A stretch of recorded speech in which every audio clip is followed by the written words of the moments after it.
As an undergraduate, I ended up having a BBA in accounting here from the Anderson School. And in that time, I had a business law class. And I remember having a professor walk into that class one day and give us the syllabus. And she was a small woman with tightly pulled back hair and wire-rimmed glasses. And on her syllabus, she had a CPA and a JD. And I thought, wow, that's an interesting combination, numbers and words. And so I thought that could be something I could do maybe. So I watched this woman over the semester, and that was how I sort of did things. I kind of felt, I would feel my way through my life and through my career by seeing things and then maybe adopting those things. And so this was one of those moments here at the Anderson School. There was a professor that sort of showed me what was possible.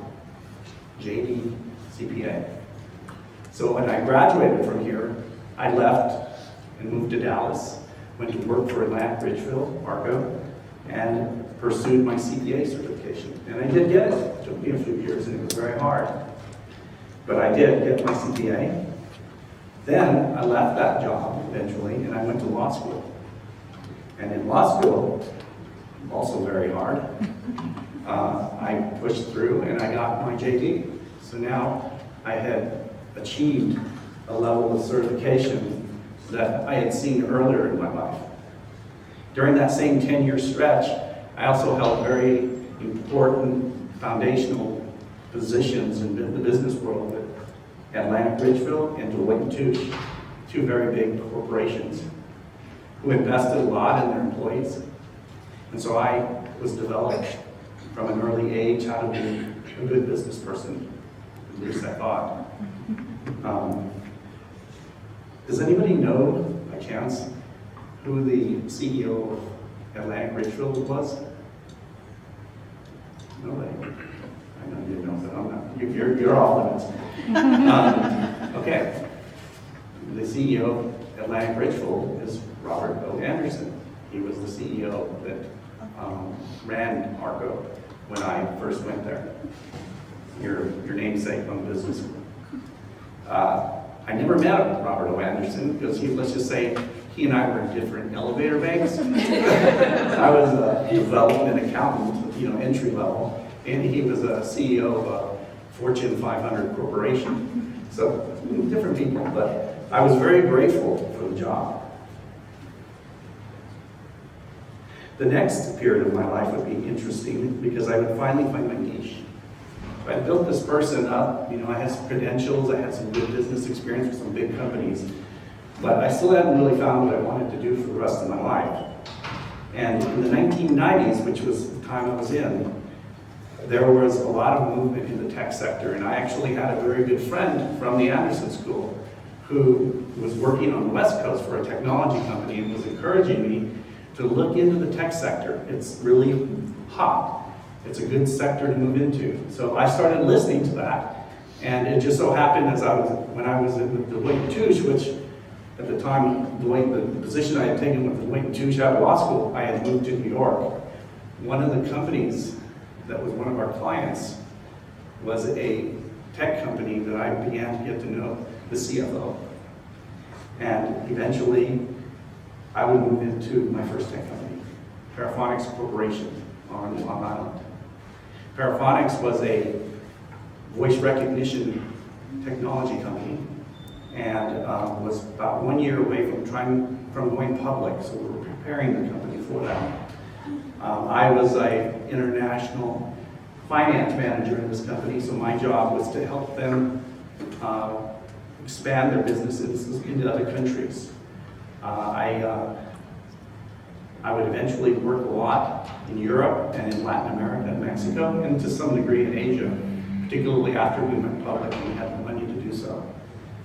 The next company that I moved into after this, because I stayed at Paraphonics for about 5 years, we successfully did go public.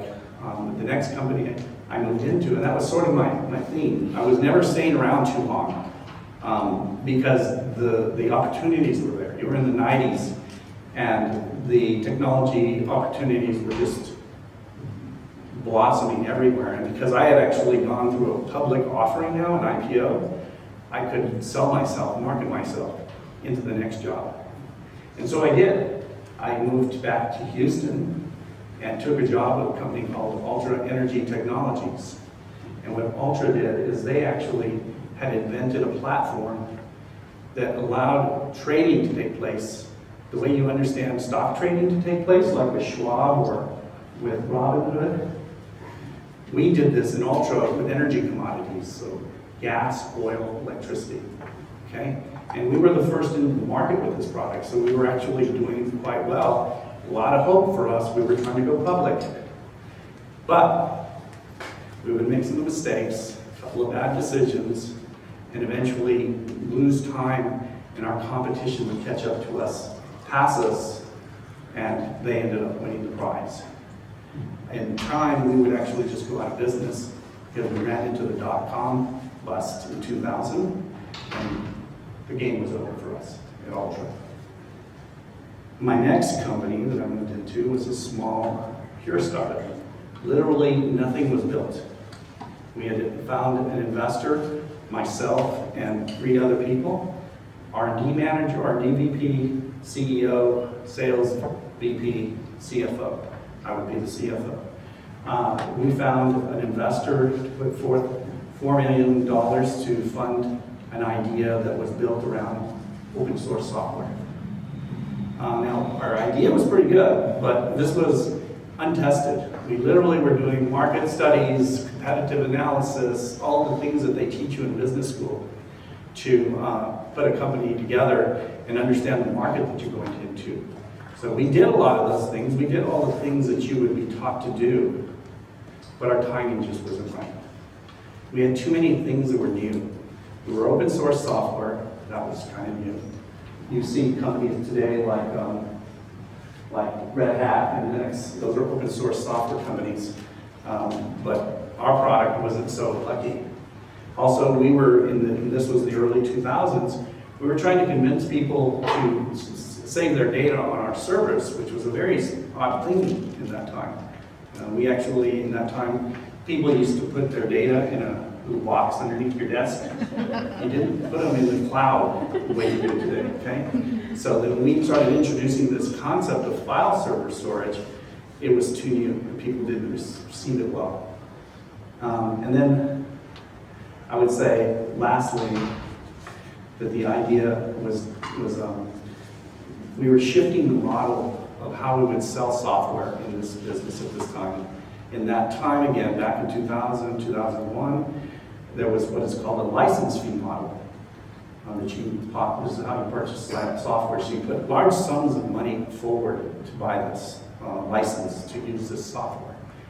But we were trying to introduce with others, because Salesforce.com had already done this successfully, the idea of subscription model, where you just pay a monthly fee.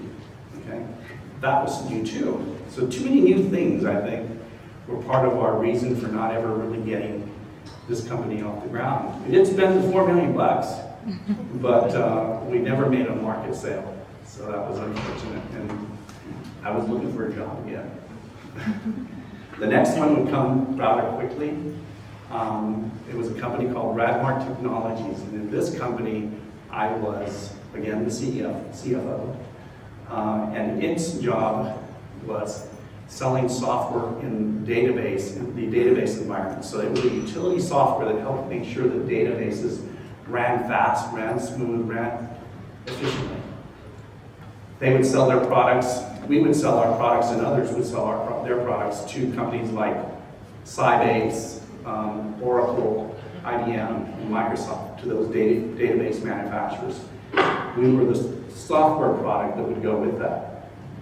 So the deal in this company was the man who was the founder, owner of this company, was a terrible CEO. But his company had survived because he had invented this kind of product in the 80s, and it had made quite a bit of money for him. But now we're in the 90s, we're actually in the 2000s, and he's living off of a maintenance stream. So people are no longer buying his product, they're just paying him maintenance to keep the product they bought. So if he doesn't come up with a new product, he's going to be out of business in a few years, and that wasn't part of his game plan. So he hired a team of, VP of R&D, VP of Sales, a VP of Tech Services, and a CFO to help him turn around this business. We worked at it for about 5 years, and we did. We turned it around. We got him, through acquisition, new products, and then we tooled those products to fit the smallest of those 4 database manufacturers, Sybase, and that was our entry into the market, and we turned him around. He began making new sales. That company still exists today. Now it's time for me to move on, because I did something.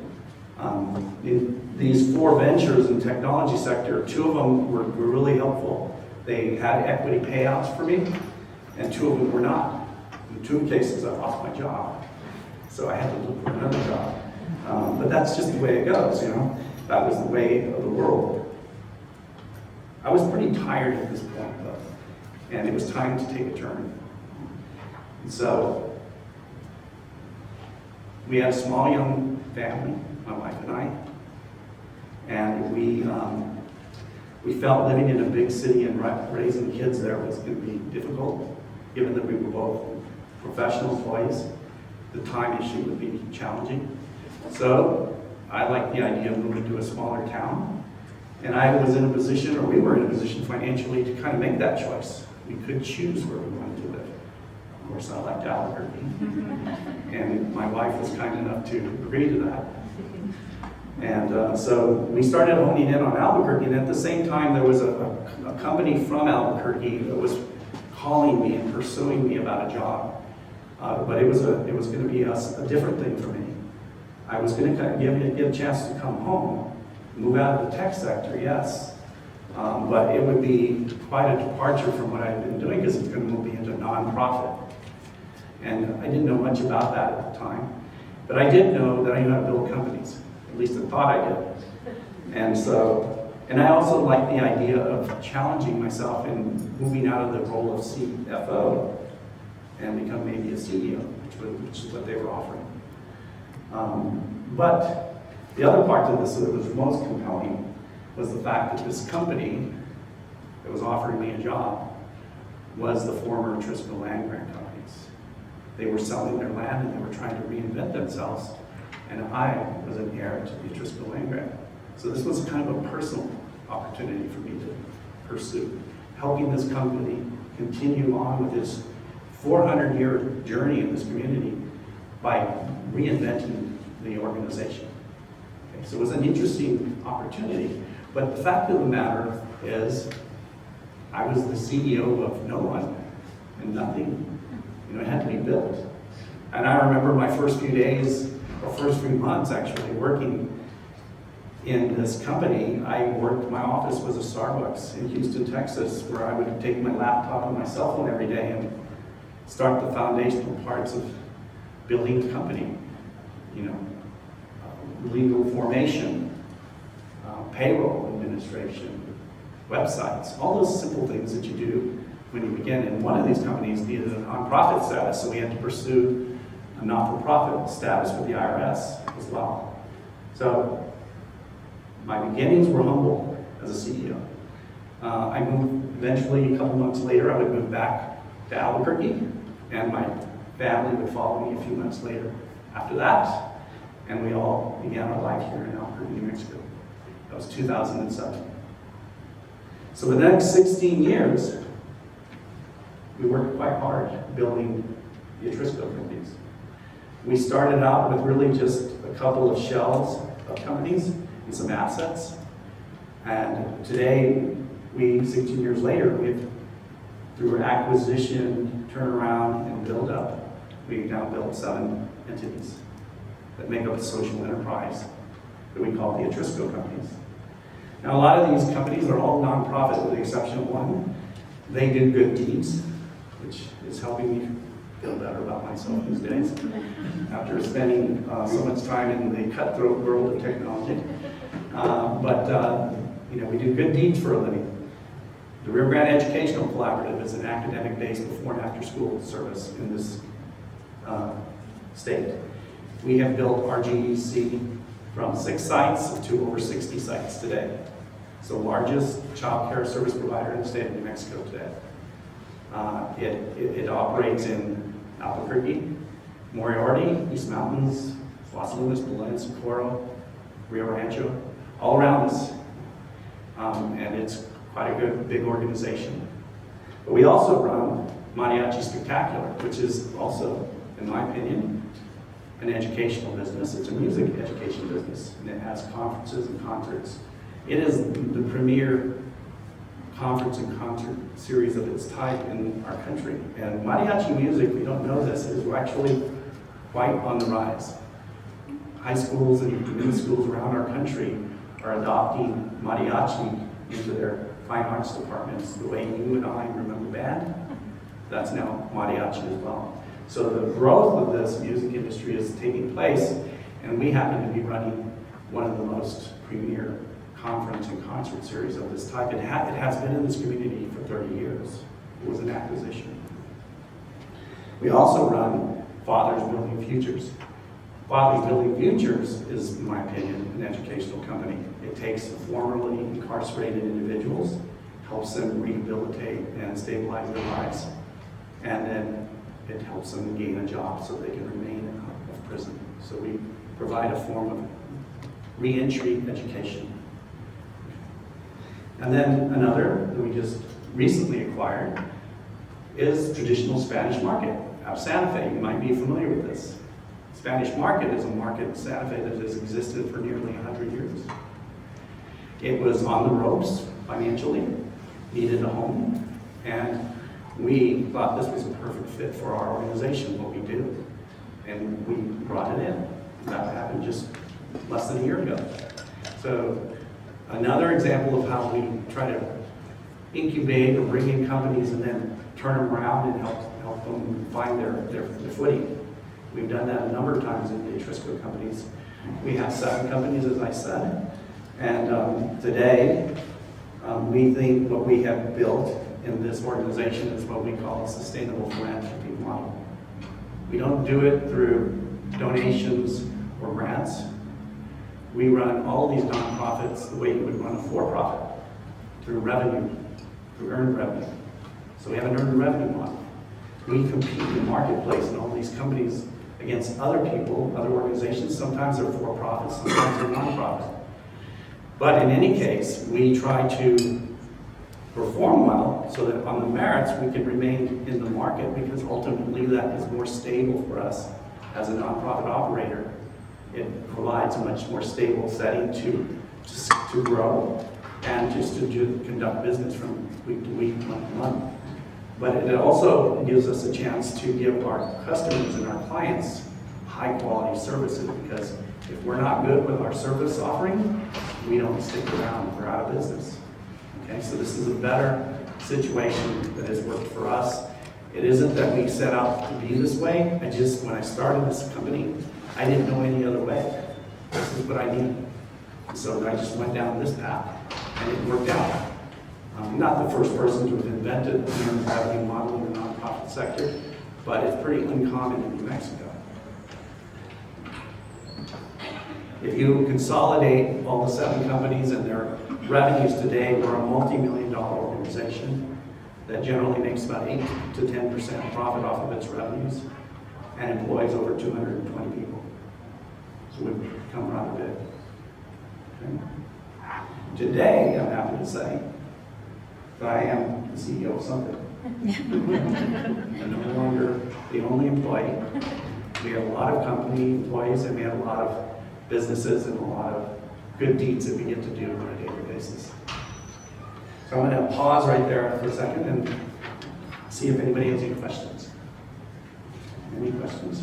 Go ahead. Do you have any tips? So I'm right now in the process of starting and helping with another friend start a tech company, and kind of we're in the initial round 1 phase of trying to raise funding to kind of make the idea a reality. I mean, like tips on kind of what to do and how to kind of raise the funding. I did that a few times. He's asked question is how do you raise money in a tech company? How do you get somebody to give up money to you on your idea? Okay, there's a couple of things. I can tell you from a CFO's perspective, a couple of things, and obviously your product is on the other side of the market, on the other side of the fence here. What you have must be compelling, okay? So I'm not going to go into that. You probably have something that you feel very passionate about, and it has a compelling market opportunity, okay? You have to have that. But on the CFO side, when you go and present and ask people for money, make sure your numbers make sense, okay? Do not have a bad set of balance sheets or P&Ls that tell a story that is too hard to believe. Or your balance sheet doesn't balance it. Don't do that. You know, that's not going to get you money. Because these people that have to trust you with their money, right? So, quick advice. Hopefully that helps. Perfect, thank you. Most open source software is free for the user. Correct. So what's the business model? Where does the revenue come from? That's a good question. So the question is, how are you trying to commercialize open source software? It's a free product. It is, and it's very, very clunky and awkward, generally. So what we did in our company in Presage is that we brought in best of the best software products in different areas like accounting, HR, marketing, sales, customer relations management systems, things like that. And we had our software developers scrub them, tighten them, make them more commercial, and also more user-friendly. Okay, so we did that, and then we put it in, you would think of it like a jukebox, where we had these choices that you could take software for rent and use it in your business, and not have to dish out the hundreds of thousands of dollars that a license fee model was requiring of you. So you take open source software and convert it into a package that somebody will pay for. Yes. We tried to convince people to pay for it, because the only people who were using open source software were the very talented developers, not the average consumer. So we were taking it and trying to make it available to the average consumer. Any other questions? All right. So as I move into, I'm going to transition now and tell you a little bit about things that I've learned along the way, maybe some advice for you. And then we'll have another round of questions too at that point. So I've learned a lot of things along the way through my adventures. And I stand here before you to tell you that there are some pretty key things that you can do as you're building your own careers as graduates here at the Anderson School. And one of the most important things I think that you could work on is your leadership and management skills. Now, this topic is pretty relevant to you because you're all trying to move into your careers, but it isn't just an important part of your success as a business person. It can be a very important part of your life as an individual too. Okay? I understand the length of my speech today is a little long, so I apologize for that, but it's quite a commitment, and we're in a day and age where I don't want to offend you kids, but your attention span isn't what it used to be in my generation, let's say. So I hope that you can stick around. I hope to leave you with a strong understanding of what it takes to become an effective leader and manager in the world of business. After all, this is your path, right? You are not attending the school, business school here at the Anderson School of Employees. You're attending school at the Anderson School of Management. Okay? So you are being groomed to be future managers and leaders of business and industry. The question for us now, that you haven't completed or about to complete your studies, is how do you transition this knowledge into the business world? Will you be successful? Can you be successful? How do you do it? What I'm about to share with you is something we teach in our company to our employees. It is a professional development set of lessons. It usually takes us 8 to 9 months to teach. So I'm tackling it today in mere minutes. It's a little bit tough, but we're not going to get into detail. But I think we can still share with you some very sage advice. So here goes. Let's begin with a fundamental question. What does it mean to be a leader?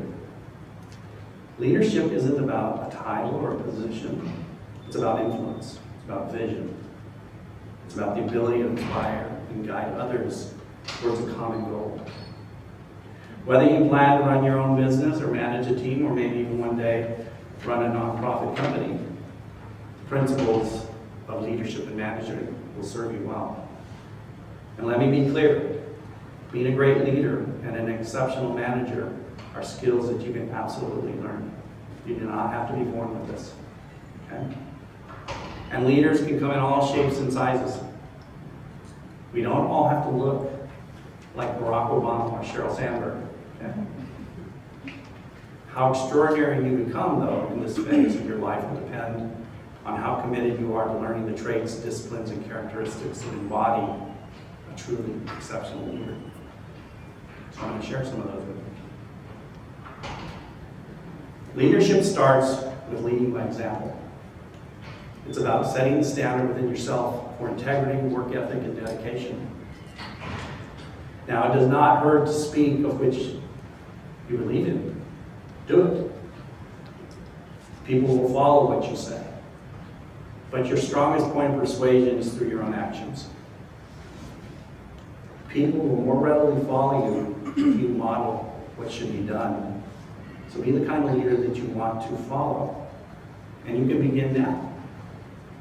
People demonstrate to you every day, right now, the good and the bad traits of a leader. The traits are within dozens of people who are in your life today or who will come into your life in the days ahead. So start to gather these traits. A little bit here, a little bit there. And if you are not so sure about that, be patient, because trust me, in time the people who represent and demonstrate good leadership to you will be the managers and directors and people in your organization who you work with every day. You will learn from them what's the good way to be and what's the bad way to be. Okay, so start paying attention. It's happening to you right now. The second thing that I'd like to share is leaders have a clear vision and a sense of purpose. They know where they want to go. And they can articulate the vision to others in a way that inspires and motivates them. As college students, it's essential to start thinking about your personal and professional vision now. What impact do you want to make in the world? Who do you want to be? Not just as a professional, but as a complete person. Your personal, your professional, your spiritual. There's a lot of aspects to developing a complete person. But who are you trying to build? You know, I remember I talked about me spending a decade trying to build myself. Who are you trying to build? Try to devise your big plan for your life. What are your big ambitions? That's a macro thought, okay? Now on the micro side, on a day-to-day basis, you can do this as well, okay? You can demonstrate vision and purpose on a micro level by just being a planner. When you encounter a problem or an opportunity, don't be too quick to react. Don't be too slow either, but what I mean by this is think, process, and then plan out your action or you move. Failing to think through a response will lead you to emotional and impulsive reactions, okay? Which could lead others to think maybe you're not the kind of person to follow. So be thoughtful. Be a person with a plan. Communication, next subject, is the lifeblood of leadership and management. Whether it's giving clear instructions to your team or inspiring others with your vision, or simply having a difficult discussion with a customer or an employee, effective communication is essential to your success. In my personal style, I like to be kind but direct, whether the communication is verbal or written. So in our company, we have a recipe for communication which we teach. We want to be professional, so our messages are kind. We also want to respect people's time, so our messages are not too long. But we want to be clear, so our messages are to the point, they're direct. Another element to work on to be an effective communicator is learning how to deliver the message with the most effective impact. This often comes into play with personnel issues or maybe even customer issues, when nuance and refinement are critical in one's tone or your word choice. This is a higher level skill, but it's very vital towards maintaining relationships or maintaining, let's say, an employee's motivation after having to deliver to them a hard lesson. So effective communication is a skill to work on to help you as a leader. Just remember, it involves both what you say and how you say it.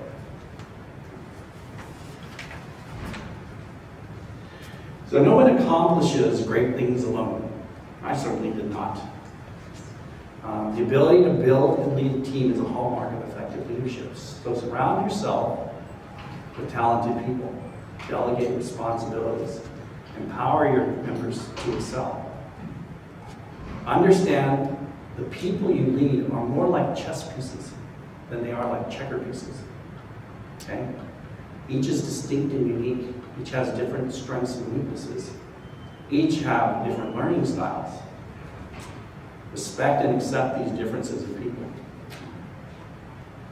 They provide a smart leader with the different levers to utilize when trying to address challenges and opportunities. Let me give you a story about this. So I, in RJC, once had a manager in the operations area who every time we would send him out with goals and strategies, he would come back after trying to get this to occur in his operations with no progress. His people would push back on him and he didn't know how to stand firm. And after working with him for quite a bit of time, we realized he's just not a good manager. Okay? But what he was good, and I didn't know this about him, is he was very competitive. He was a former athlete, and he was just had a competitive nature about him.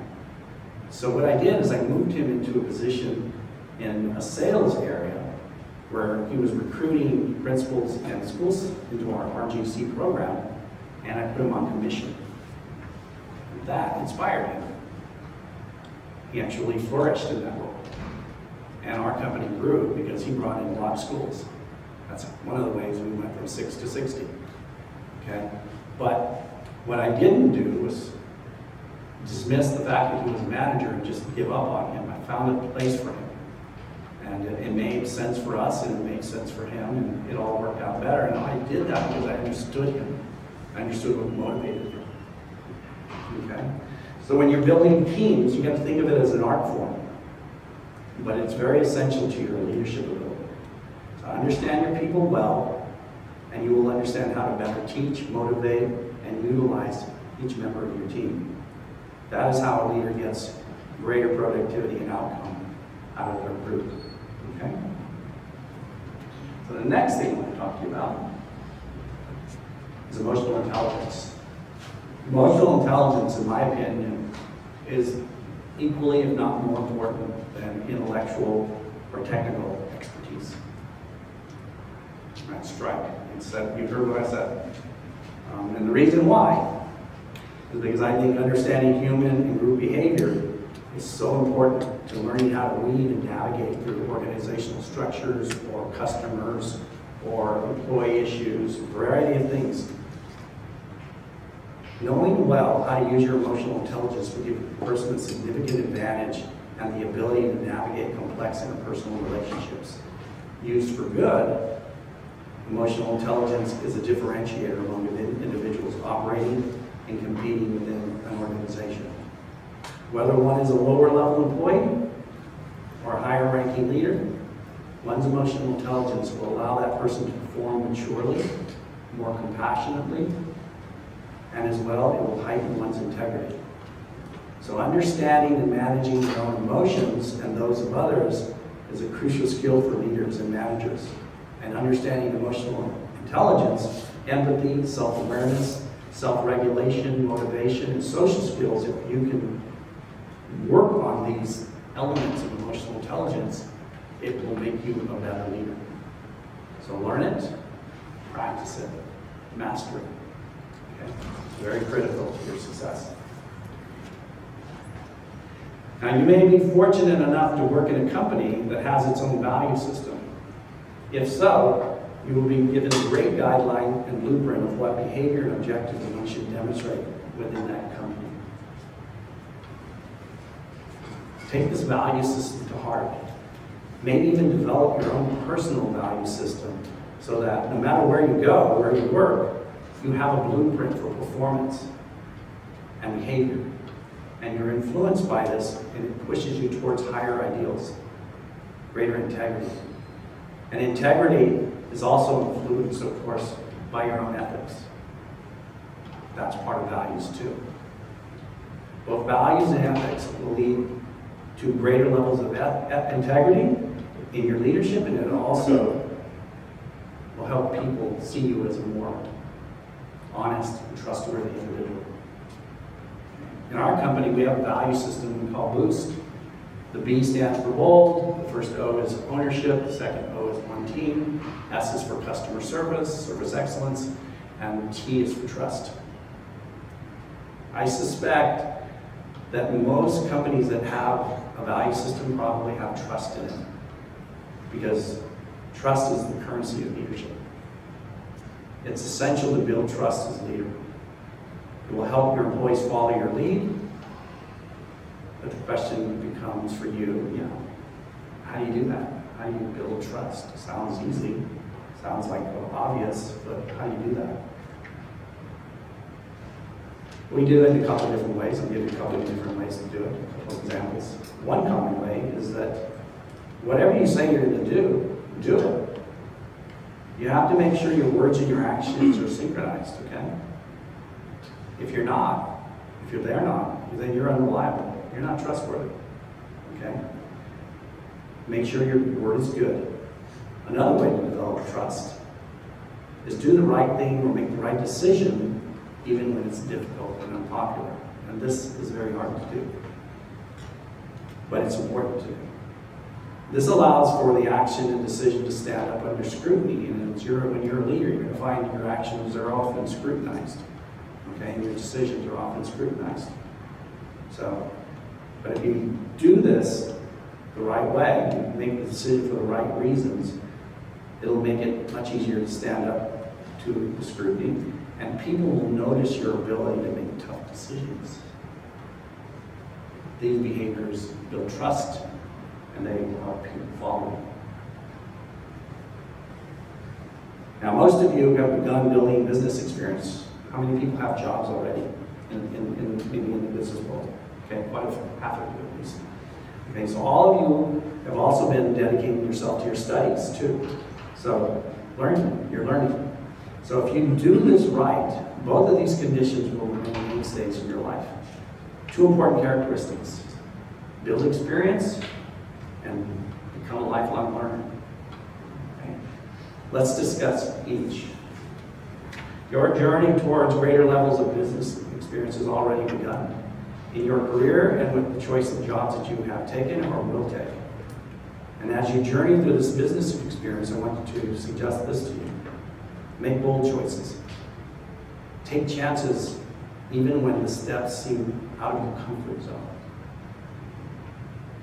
As a matter of fact, if you want to learn and experience at a greater pace, then the roles that you take, the roles that you find yourself in, those that are most awkward roles, those will be those roles that you learn most from. So don't take the safe route. Okay, don't take the easy route. You're going to learn far more about your capabilities if you place yourself in the challenging roles.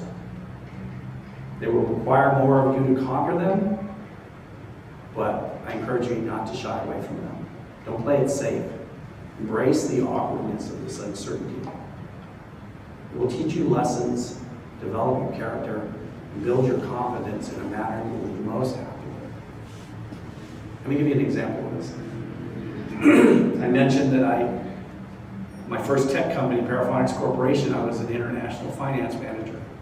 So when they hired me, I needed to speak Spanish, and I did. Very moderately. Okay. My wife's laughing here because she's a fluent Spanish speaker, and she knows that my Spanish is much more basic. But the company knew that too, because they tested me for my Spanish language capabilities. I knew that. Okay, but they offered the job, and I took it. Now, within the first week, and I started working with our Mexican office in their Mexican accounting system, I would find out that the software is in Spanish. Of course it is. Why would it not be, right? But I had no idea what these words were. I mean, I was capable of getting myself to a restaurant, ordering a meal, telling something at the hotel that was rather important, but now they're asking me to operate in a system that is literally Greek, Spanish, to me, because they're introducing words to me that I have to know, because I have to present data, analyze data, and communicate data to our home office as we consolidate our books every month. And remember, I mentioned that we were trying to go public, so what we were trying to do is learn how to close our books quickly every month, so we could meet all the analyst requirements and the SEC requirements that would be thrust upon us when we become public. So this was a little bit of a pressure situation for me because I was out of my element. I had no idea what the word póliza meant, activo, pasivo, ingresos, ganancias, dividendos, presupuestos. What are these words? You know, I know biblioteca, I know café and comida, but I don't know these words. So I had to learn fast, okay? And I did. I mean, there was training, there was stressful times, hard work. But in the end, my Spanish business language became far more extensive because of this experience. My confidence to operate in a Spanish language country grew as well too. So your choices of experiences, you have different choices. Take the hard road, right? Now the second point, learning. Reset yourself if you think otherwise. Learning is not over when you graduate college. It has just begun.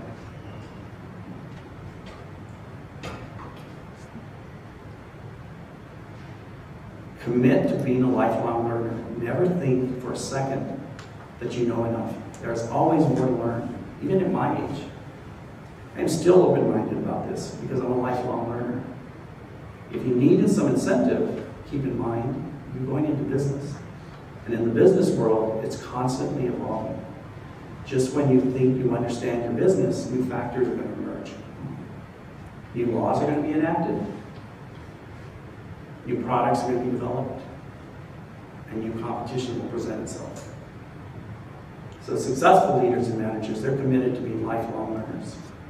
Because it allows you to adapt into the business world, to the ever-changing conditions that occur by relentlessly seeking knowledge and skills so that you stay relevant and stay effective in the field. So everything I've said up to this point matters, and everything matters.